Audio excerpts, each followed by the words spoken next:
오늘 새벽에 나오는데 그래도 쌀쌀한 게 조금은 가셨는데요. 여전히 또 일교차가 큽니다.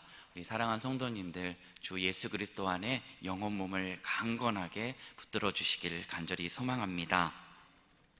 우리는 룻기를 지나서 이제 사무엘상의 말씀을 보고 있습니다. 룻기는 사실은 그 룻기 앞의 책이 사사기입니다. 사사기 21장 25절의 말씀을 보면요, 그때 이스라엘의 왕이 없으므로 각기 자기 소견에 옳은 대로 행하였느니라 라는 말씀이 나옵니다. 그리고 나서 이제 연결되는 게 룻기입니다. 사실 그 당시 사사 시대에는요, 하나님의 소견에, 하나님의 뜻대로, 하나님의 마음대로 살았던 사람들이 찾아보기가 어려웠습니다. 그리고 나서 룻기로 왔는데 그 룻기에서조차도 이제 하나님의 말씀을 소견에 옳은 대로 행하지 않는 사람들이 많았음에도 불구하고 이제 하나님의 뜻에 맞는 그러한 삶을 살아갔던 세 명의 트리오의 사람들이 나오게 되는데요, 그 사람이 첫 번째는 나오미입니다. 그리고 며느리 룻, 그리고 보아스입니다. 그 사람들을 통하여 이제 하나님의 뜻대로 살아갔던 그들의 삶이 어떠한 삶으로 이어지고 있는지를 우리는 룻기를 통하여 볼 수 있었습니다. 그리고 나서 이제 사무엘상으로 오게 되었는데요, 이 사무엘상을 보게 되면 두 가정의 가문을 비교하고 대조하는 것을 보게 됩니다. 바로 엘리 제사장의 가문이었던 그 가문과 그리고 엘가나의 가문, 바로 한나, 그 한나가 낳은 바로 사무엘이라는 이 자녀들, 그 자녀들에 대한 이야기들을 지금 이야기하면서 하나님의 말씀대로 살아가는 가정, 그리고 하나님의 뜻대로 살아가는 가정이 있는 반면에 하나님의 뜻이 아닌 각기 자기 소견에 옳은 대로 살아가고 있는 그 가정들을 통하여 이제 이 말씀을 통해 하나님께서는 우리의 가정들을 돌아보길 원하고 계신다라는 겁니다. 오늘 우리의 가정들, 우리의 믿음의 가정이라고 일컫는 우리의 가정들은 어떠한 가정, 어떠한 누구의 말씀을 듣고 우리의 가정의 주인이 누구인지를 지금 하나님께서 점검해보고 진단해라고 말씀하고 계신 것입니다. 그렇다면 오늘 말씀에 나타난 하나님은 어떤 분이십니까? 29절 말씀을 다시 한번 읽도록 하겠습니다. 너희는 어찌하여 내가 내 처소에게 명령한 내 재물과 예물을 밟으며 내 아들들을 나보다 더 중히 여겨 내 백성 이스라엘이 드리는 가장 좋은 곳으로 너희들을 살찌게 하느냐. 아멘. 하나님은 늘 우리와 함께 하시는 하나님이십니다. 오늘 엘리 제사장과 그리고 두 아들 홈니와 비느하스, 그들은 제사장들이었습니다. 하나님의 회막에서, 성막에서 하나님께 제사를 드리고 하나님의 누구보다 가까이 있었던 사람이었습니다. 그런데 어떻습니까? 하나님께서 늘 가까이 하신다는 것을 잊어버렸습니다. 그리고 그들은 그냥 종교 행위에만 그들은 익숙해져 있었다라는 것입니다. 하나님은 늘 우리와 함께 하십니다. 그런데 이 함께 하심을 주기 위해서는 하나님은 우리에게 어떠한 일들을 행하셨습니까? 하나님은요, 바로 우리에게 찾아오시고 자신의 하나뿐인 아들 예수 그리스도를 우리를 위하여 아낌없이 내어주셨다라는 것입니다. 그래서 이제 우리를 구원하여 주시고 이제 우리를 성전 삼으셔서 우리 안에 거하고 계신다는 겁니다. 그런데 오늘 말씀을 보면 어떻습니까? 엘리와 그리고 홈니와 비느하스, 홈니와 비느하스만이 아니라 오늘 하나님의 재물, 하나님의 예물을 밟는 사람들이 바로 홈니와 비느하스만이 아닌 바로 엘리 제사장이었음을 보게 됩니다. 바로 가장 여호와께 드려야 될 가장 좋은 것으로 너희들이 어찌 너희들을 살찌게 하느냐라고 말씀하고 있는 겁니다. 어떻게 이런 일이 발생하게 된 것일까요? 초반에 제가 말씀드렸습니다. 두 가문의 비교와 대조를 통해서 하나님 안에서 살아가는 가정과 하나님 안에서 살아가지 못하고 있는 가정을 이야기하신다라고 말씀했습니다. 오늘 홈니와 비느하스는 어떻게 이렇게 하나님께 죄를 범하고, 또 12절에는 그들의 악행이 크므로 그들은 여호와를 알지 못하였다라고 이야기합니다. 왜 이런 일이 일어났을까요? 바로 이 책임은 엘리 제사장에게 있는 건 아닐까요? 오늘 엘리는요, 아마 제사를요, 그 아들 앞에서 정말 모범되게 복되게 정말 하나님께 드렸어야 되는데 그러지 못한 것을 보게 됩니다. 아마도 그 자신이 그 아들 앞에서 부끄러운 일들을 행했을 것입니다. 하나님의 예물을 그냥 기름도 하나님께 기름을 바치기 전에 그것을 취하는 것들을 보였을 것입니다. 그러다 보니 홈리와 비너스도 아빠가 저렇게 하시니까 나도 해도 되겠네, 아마 그렇게 했을 것입니다. 자, 그러면 그런 생각들 안 드십니까? 오늘 이 엘리 가문에 지금 누가 들어와 있습니까? 바로 사무엘이 들어와 있죠. 홈리와 비너스는 저렇게 하나님께 범죄하는 이들인데 사무엘은 어떻게 그럴 수 있을까? 바로 이 사무엘은요, 어머니인 한나가 그 아이를 위하여 얼마나 기도했겠습니까? 그 아이를 위해서 정말로 누구보다 기도하고 그 아이가 하나님 앞에 바쳐진 서원했던 그런 자녀로서 하나님의 일들을 감당하길 원했을 것입니다. 그리고 성경 말씀에는 매년마다 제사를 드리러 오면서 겉옷을 준다고 얘기했는데요, 아마도 그냥 또 한나는요, 그 회막의 근처에 수십 번 왔다 가지 않았겠습니까?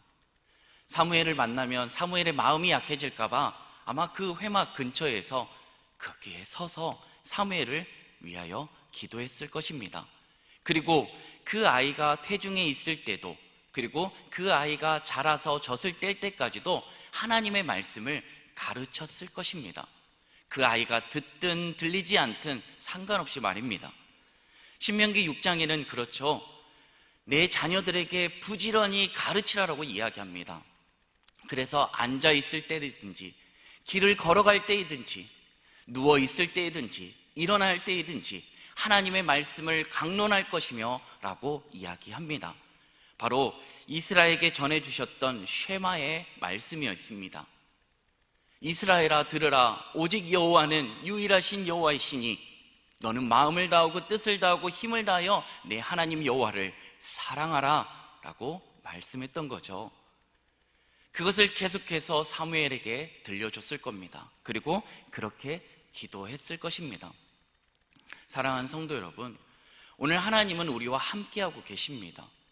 예수 그리스도를 통하여 주신 그 구원으로 말미암아 하나님은 이제 우리 안에 계시고 하나님께서는 이제 우리와 함께 가고 계십니다.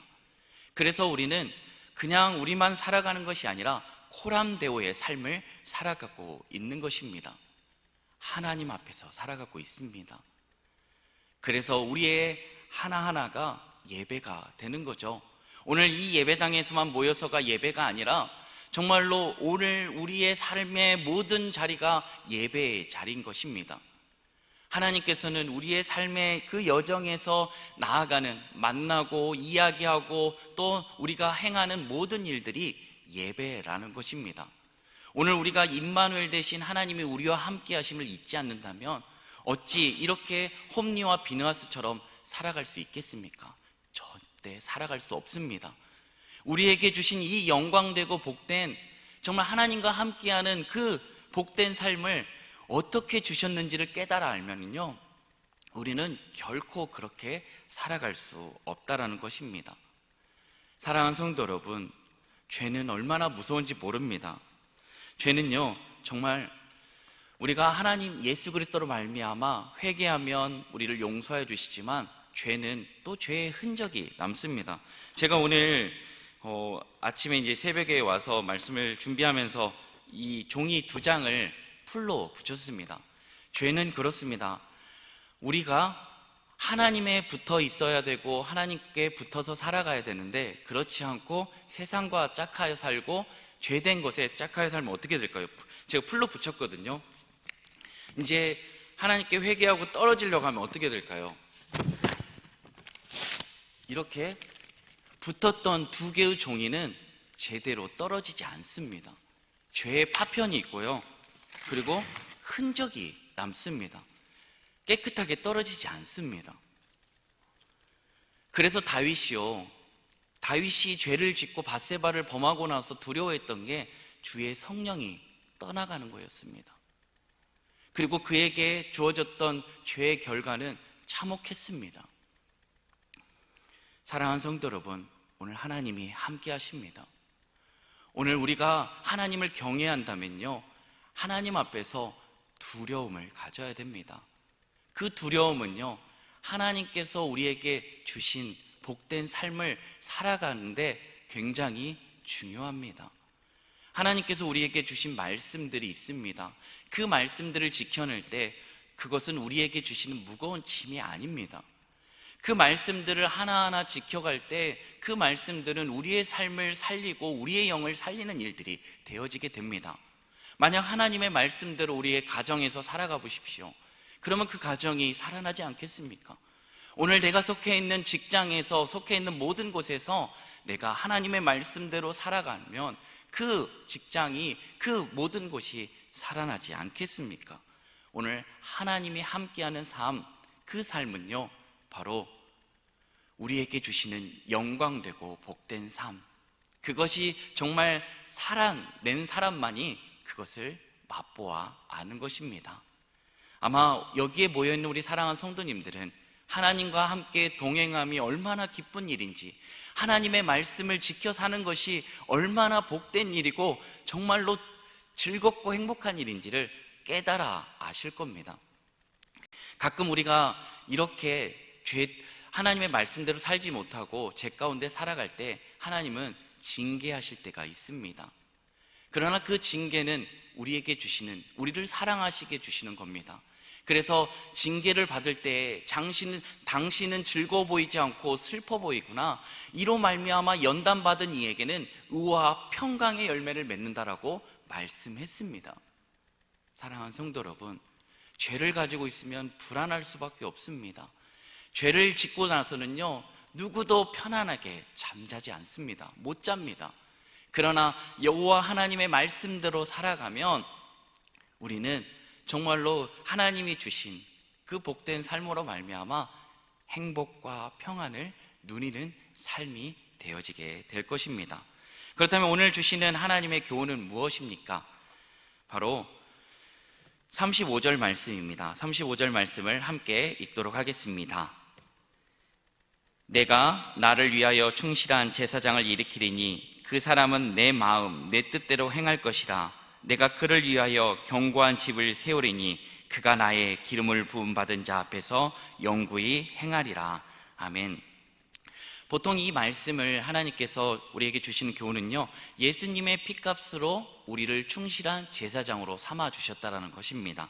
오늘 읽었던 이 35절의 본문은요, 삼중적인 예언이 담겨져 있는 말씀입니다. 엘리 제사장, 그 제사장 가문에 있는 두 아들, 이제 더 이상 하나님께서 제사장의 직분들을 수행하지 못하게 합니다. 정말로 안타까운 일이 아닐 수 없습니다. 제사장의 이 직분은요, 굉장히 영광되잖아요. 정말 하나님과 그 이스라엘 백성 간에 연결해주는 다리 역할을 합니다. 그리고 누구보다도 하나님에 가까이 있어서 그들은 하나님께 정말로 좋은 것들을 드리는 그러한 일들입니다.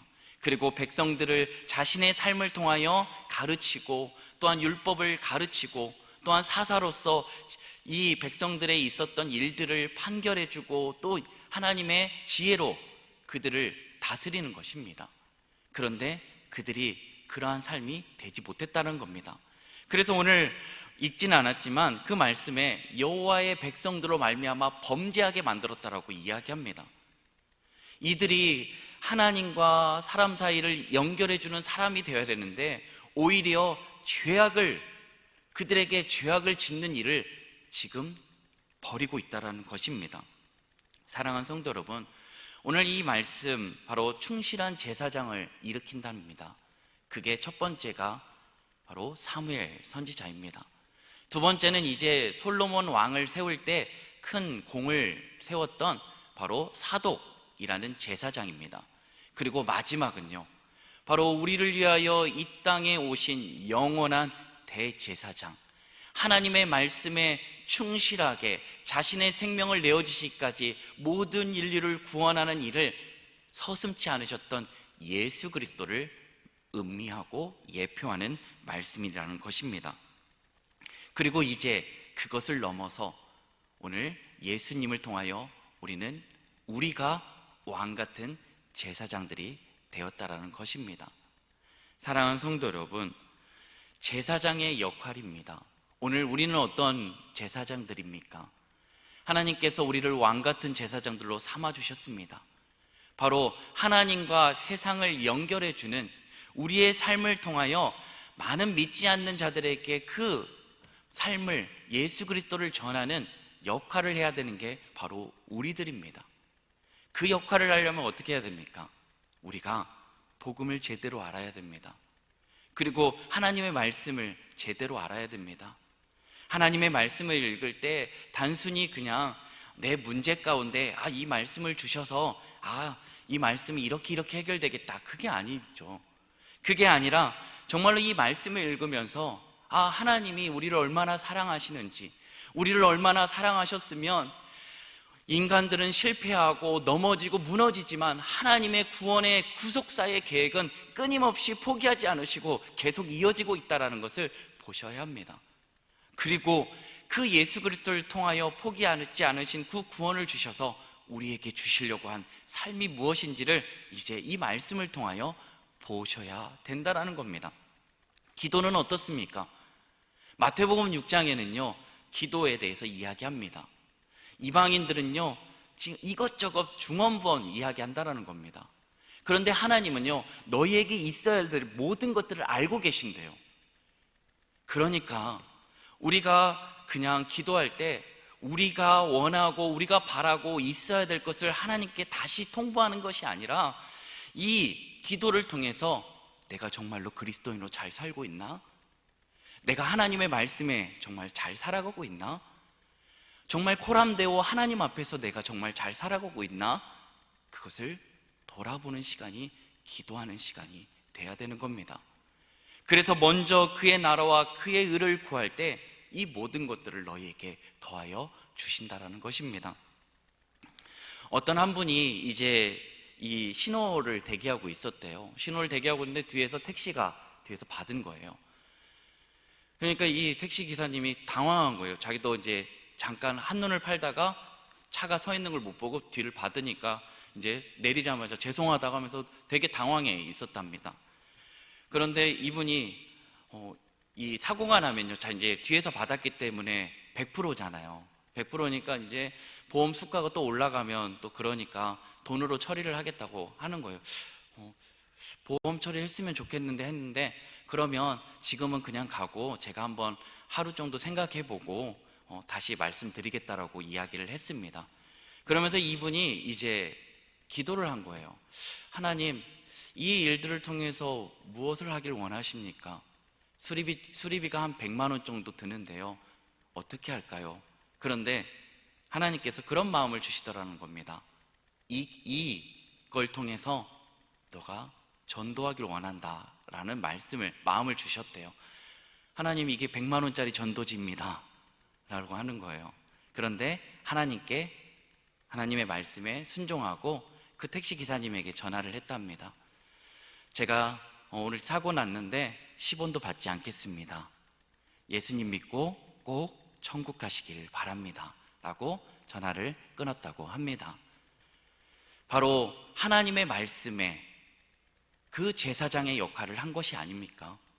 정말 당장은 손해보는 것 같고 또 내가 내 돈을 지불하여 그 사고처리를 해야 되지만 그 어느 때보다도 정말로 귀하게 복음을 전할 수 있는 그런 귀한 상이 차려졌다는 것입니다. 그리고 그 일로 인하여 그 택시기사님은 어떻게 했습니까? 이런 일도 있네. 와, 어떻게 이런 일이 있지? 세상 같았으면 뒤에서 받았으니까 차량 수리비에 이제 또 돈 넣어야 되잖아요. 병원 가서. 네. 그리고 합의금을 또 받잖아요. 근데 그 택시기사님은 아마 평생에 잊지 못할 거예요. 그리고 그 평생에게 잊지 못할 은혜를 베풀었던 그 사람이 이야기했던 예수님 믿고 천국 가세요 라고 했던 그 말이 그분의 귓가에, 그 마음에 잘 박힌 목과 같이 새겨지지 않았겠습니까? 제가 그 결론은 보진 못했지만 그분은 분명히 교회를 나가고 예수님을 영접했을 것입니다. 사랑하는 성도 여러분, 오늘 이 사무엘상 2장의 마지막 부분을 통하여 말씀해 주신 건, 오늘 우리가 그리스도인으로서 구원받았다면 그냥 단순한 삶이 아니라 우리 또한 이제는 우리 안에 계신 예수 그리스도, 영원한 대제사장이 되신 예수 그리스도로 말미암아 우리도 이제 하나님과 세상 사이에 연결해주고 우리의 삶을 통하여 복음을 증거하는 그러한 복된 제사장들이 돼야겠습니다. 그래서 그 일들을 통해서 우리의 삶, 아마 삶에서 주어지는 여러 가지 일들이 있을 겁니다. 저도 가끔요, 이렇게 지나가다 보면은 비상등 켜있는 차들이 왜 이렇게 많아요? 그러면 저는 그냥 지나치지 않고 또 전화를 합니다. 몇몇몇 번호 차주 되시죠? 네, 지금 비상등이 켜져 있습니다. 아이고, 그래요? 아유, 감사합니다 라고 한 적도 있고요. 어떤 분은 이제 비가 막 오는데 뒤에 있는 창문을 열어놓으셨더라고요. 그리고 어떤 차는 택시인데요, 뒤에 있는 창문을 열어놓고 그냥 가셨더라고요. 피곤하셨던 거죠. 근데 택시에는요, 안에 뭐가 있죠? 네, 그 돈을 좀 넣어놓습니다. 그러니까 거기에 이 범죄의 표적이 될 수 있는 확률이 높잖아요. 그리고 비가 많이 오니까 거기에 비가 들이치잖아요. 그래서 제가 또 전화를 하죠. 네, 전화를 해서 지금 뒤에 창문이 열렸다고. 그런데 제가 그 잘 차려진 상에 저도 예수님을 전하지 못했네요. 이제 예수님을 전해야겠습니다. 사랑하는 성도 여러분, 오늘 우리에게 주어지는 일상 가운데 때를 얻든지 못 얻든지 하나님의 복음을 전할 수 있는 기회들이 있습니다. 그리고 그 기회들을 놓치지 마시기 바랍니다. 그리고 하나님과 세상을 연결해 줄 수 있는 제사장의 역할, 그 역할들을 우리 모두 다 감당함으로 하나님의 기쁨을, 또 하나님께서 바라시고 원하시는, 그래서 이제는 내가 주인으로 살아가는 삶이 아니라 하나님의 소견에 오른 대로 살아감을 통하여 정말로 이 세상 어두워져 간다고 하는데 정말로 이 어두운 세상 가운데 빛과 소금의 역할로 말미암아 예수 그리스도로 살아가는 삶은 어떠한 삶인지를 정말 우리가 자신 있게 또 당당하게 보여주고 또 그렇게 살아내는 우리 모두가 되길 간절히 소망합니다.